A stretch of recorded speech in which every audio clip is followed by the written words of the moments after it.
Wrap it up, Mr. Greenspans. Thank you.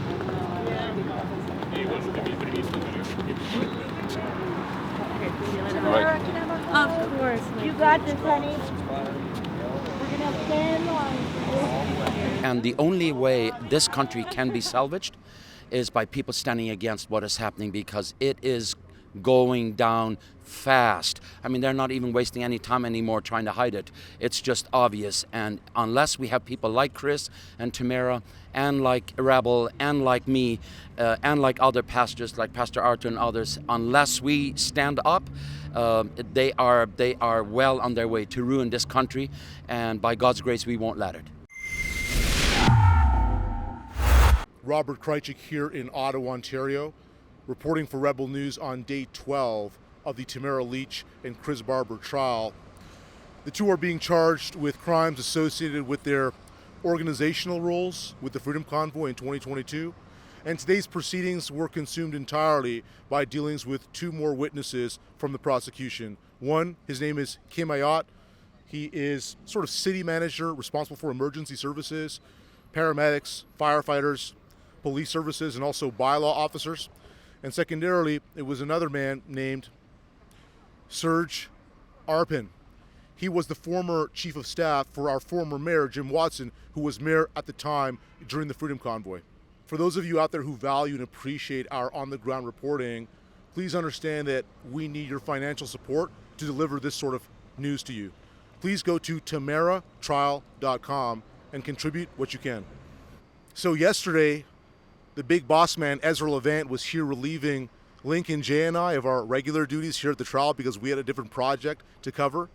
And he took a break and prepared a little video about his observations doing what we've been doing since day one.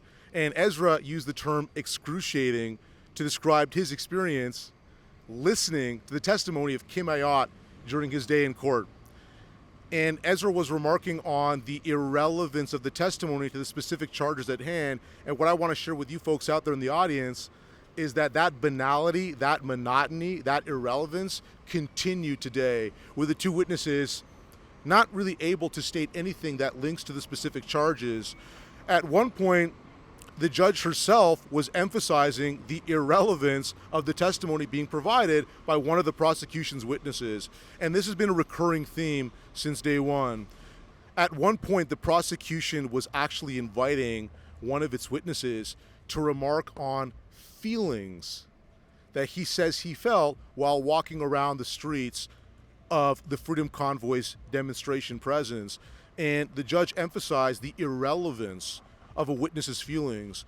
The only relevance applies is if the witness, him or herself, has seen something or partook in something germane to the charges at hand. The first witness of the day, Kim Ayot, who has been testifying for the previous couple of days, was questioned by Lawrence Greenspans, Tamara Lich's counsel, her defense attorney, and he was questioning him about an affidavit that he had composed when the city of Ottawa was seeking an injunction against a particular order that was restricting the ability of bylaw officers to operate in the so-called red zone in Ottawa, which was a sort of particularly congested part of streets affected by the Freedom Convoy's vehicles.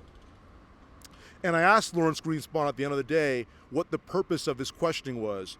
And he basically confirmed what was obvious, which is that Kim Ayot's omissions in his sworn affidavit, omissions of fact and information that were germane to his submission, that were relevant to his seeking of an injunction from a judge, go to his credibility as a witness and speak to his inability to speak comprehensively or accurately or perhaps even honestly on the stand. Well, have you got a question? I have three. Only three? Well, they're actually... You're cutting back? I think so. Okay, all right. So when Kim Ayot was on the stand there, Yes. you were asking him questions about things that he omitted from his affidavit. What was the purpose of those questions? Why were you illustrating those omissions? Well, there were a number of key areas that we went into with his evidence, which when he had the chance to do an affidavit in support of the city's application for injunction, somehow were not in the affidavit. And that's a problem. it's a problem with his credibility, for sure. I'm here with Pastor Henry. Pastor Henry, I saw you in the courtroom today during the proceedings. Any thoughts, observations you want to share with our audience about what you saw, and maybe if that all connects with what you've been experiencing with respect to what I call the COVID-19 enterprise? Well, I'm certainly not a lawyer, but that was painful to watch. That was painful, how the regular citizens get demonized, and how you're supposed to be thinking like the government. The government is wearing the people out. Maybe that's their way of doing it, week by week, day by day, just trying to wear them down. You hardly are not allowed to use common sense anymore. Just a painful way or just painful to watch. When we were here, I was here personally, boots on the ground for 3 weeks during the convoy. I know exactly what we're talking about. And there was nothing that one could say to condemn what was done, not at all. But if you look at it from the government's eyes, who wants to corrupt this country and wear people down, I guess then there's a lot to say. You made a remark about Serge Arpin's absence of notes with him. And you indicated that in the disclosure you were anticipating that he would be discussing the city's communications negotiations with Tamara Lich. Mm-hmm.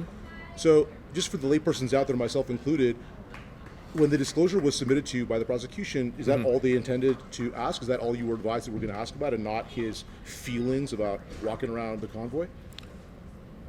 According to the disclosure that we had, he was going to testify about the agreement between Tamara Lich and the mayor, and what led up to it, how it occurred, how it was put into writing, and then to the extent that he knew, how it was implemented or attempted to be implemented.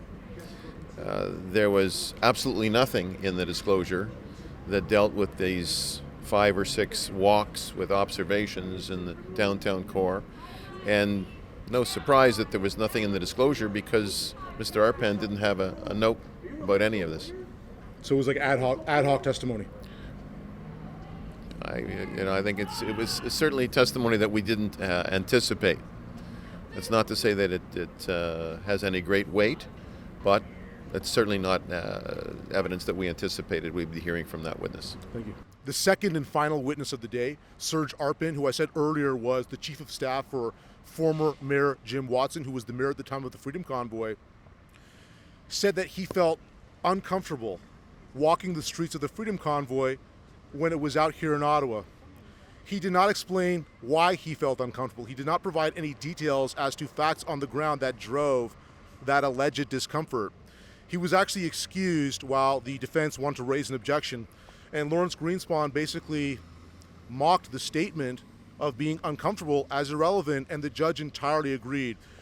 After taking a recess, the judge took a moment to share some prepared remarks that she had composed during that break, and she emphasized that facts are not replaced by feelings on the stand, and that any testimony about subjective feelings analysis is irrelevant to the trial at hand.